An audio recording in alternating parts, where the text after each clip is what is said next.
प्रदेश Congress committee ने आज राजधानी भोपाल में एक अहम प्रेस कॉन्फ्रेंस आयोजित की। इस प्रेस कॉन्फ्रेंस में कांग्रेस के वरिष्ठ नेता और पूर्व मंत्री जयवर्धन सिंह के साथ साथ कांग्रेस नेता विक्रांत भूरिया भी मौजूद रहे। प्रेस कॉन्फ्रेंस के दौरान कांग्रेस नेताओं ने मोहन यादव सरकार पर कई गंभीर आरोप लगाए। क्या कुछ कहा गया, देखिए ये पूरी रिपोर्ट। भोपाल स्थित मध्य प्रदेश कांग्रेस कमेटी कार्यालय में आयोजित इस प्रेस वार्ता में पूर्व मंत्री जयवर्धन सिंह, कांग्रेस नेता विक्रांत भूरिया सहित पार्टी के अन्य पदाधिकारी मंच पर मौजूद रहे। कांग्रेस नेताओं ने प्रदेश सरकार को घेरते हुए कहा कि राज्य में स्वास्थ्य व्यवस्था, कानून व्यवस्था बदहाल है, महंगाई लगातार बढ़ रही है और युवा बेरोजगारी से परेशान है। कांग्रेस नेता ने चेतावनी दी कि अगर सरकार ने जनता की समस्या पर ध्यान नहीं दिया तो कांग्रेस प्रदेश भर में आंदोलन तेज करेगी।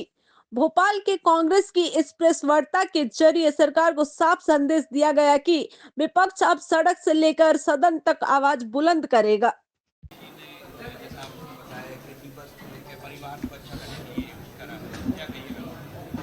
कल भोपाल में विधानसभा का विशेष एक दिवसीय सत्र बुलाया गया था, जहां चर्चा हुई थी कि पिछले 2 सालों में भाजपा सरकार के द्वारा क्या नए काम किए गए हैं और 2047 तक क्या दृष्टिकोण रहना चाहिए है मध्य प्रदेश के विकास के लिए। तो जब माननीय मुख्यमंत्री जी ने उनका वक्तव्य प्रारंभ किया लगभग रात को 10:30 बजे, तो शहरी विकास को लेकर उनके पास सिर्फ एक ही उपलब्धि थी कि उन्होंने भोपाल तालाब में कश्मीर जैसे शिकारे यहाँ पे डाल दिए हैं।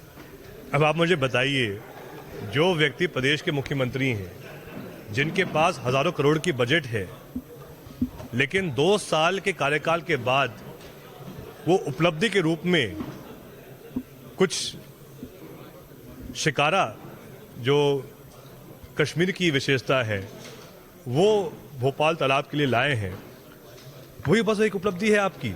मतलब जो घोषणा कोई महापौर भी कर सकता था वो आप कर रहे हो 2 साल की उपलब्धि के लिए। ये दिखाता है कि क्या स्थिति वर्तमान में भाजपा सरकार की है।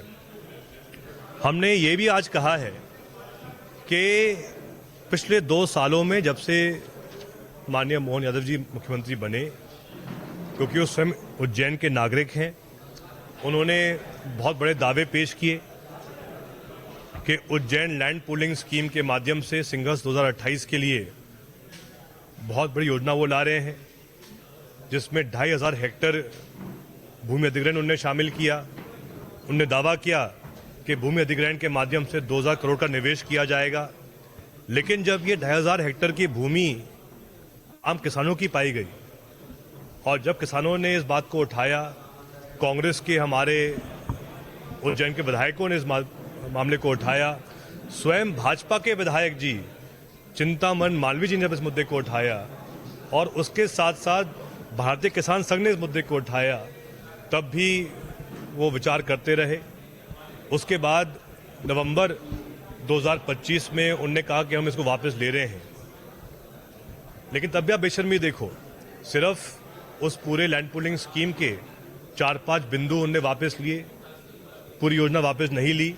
उसके बाद जब वापस चेतावनी दी गई कि हम इस पूरे आंदोलन को और आगे बढ़ाएंगे, तो फिर आखिर में उनको शायद 2-3 दिन पहले ही घोषणा करनी पड़ी कि हम जो ये पूरी लैंड पूलिंग की योजना है उसको निरस्त कर रहे हैं, जो कहने के दिखाता है कि जहां सीएम साहब खुद के शहर के लिए ही जो 2 साल से लगे हुए थे लैंड पूलिंग के बारे में, वही अब निरस्त कर दी उनने।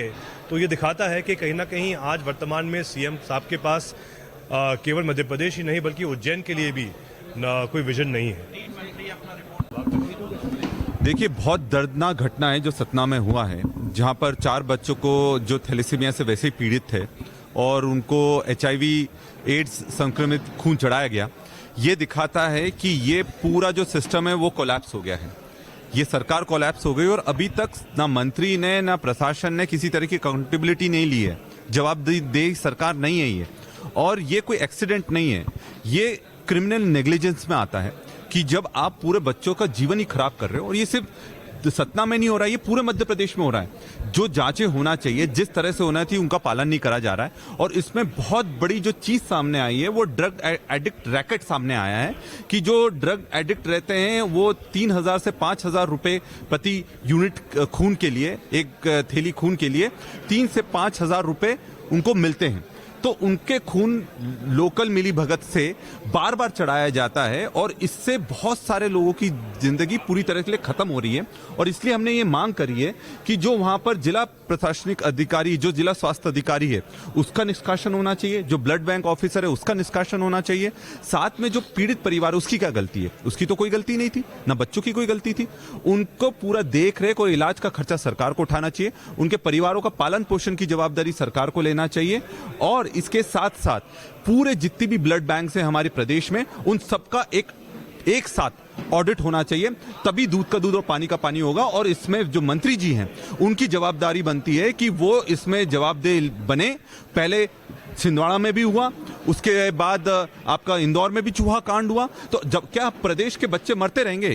तो हकीकत यह है कि जब सरकार सोती है तब बच्चे मरते हैं और ये सरकार पूरी तरह से सो रही है। सर, आपने मुद्दा अच्छा उठाया है ब्लड बैंक को लेकर। आपने कहा कि कई बार ऐसा होता है कि किसी बीमारी पीड़ित का ब्लड जो है वो चढ़ जाता है। इसको लेकर कांग्रेस क्या कुछ कैंपेन चलाएगी? देखिए, ये तो सबका कैंपेन है, हमारी जवाबदारी तो हम करेंगे ही। और आज प्रेस कॉन्फ्रेंस लेने का यही उद्देश्य था कि देखिए, वो बच्चा जिनको संक्रमित ब्लड चढ़ा है, आप लोगों के भी बच्चे हो सकते थे, हम सबके बच्चे हो सकते थे। मंत्री जी के परिवार में भगवान ना करे कि किसी को ऐसी जरूरत पड़ जाए और उनके साथ ऐसा हो जाए, तो ये चीजें किसी के साथ भी हो सकती है। तो ये मेडिकल इमरजेंसी है, इसको हल्के में ना लें। ये पूरे प्रदेश के लिए मेडिकल इमरजेंसी है और उसको उस स्तर पर हमें निराकरण करना पड़ेगा।